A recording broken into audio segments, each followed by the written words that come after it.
Nagising na lang kami, magkayakap kami. Tapos breakfast in bed. Tapos sabay kaming pumunta sa work. Ka-work mo to? Saan work? Eat Bulaga. Co-host mo to sa Itbulaga?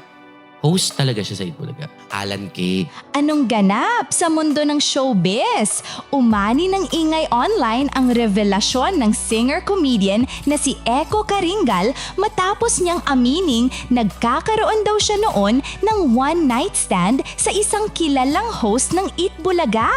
Sa panayam sa podcast na Think Talk Tea ni Madan Kring, diretsahang natanong si Eko kung may nakatsurva na ba siya sa industriya at dito niya inamin na may nangyaring one-night stand habang pareho pa silang nasa iisang show.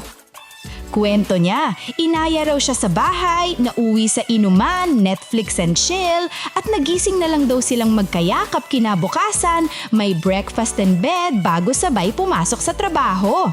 Hindi pinangalanan ni Eko kung sinong The Barkads ang tinutukoy at nagbiro pa ng Alan K. Charis, pero nilinaw din yang hindi ito si Alan dahil boss niya raw iyon.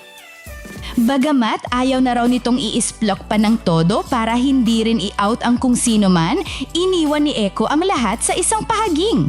Basta, masarap! Ay, naka one night stand kang sikat na artista? Yes po. Inaya niya ako sa bahay nila. Nalasing Netflix and chill. Oh. Yes, sa sobrang chill, tumayo lahat ang dapat tumayo. Nagising na lang kami, magkayakap kami. Tapos breakfast in bed. Tapos sabay kaming pumunta sa work. Ka-work mo to? Saan work? Eat Bulaga.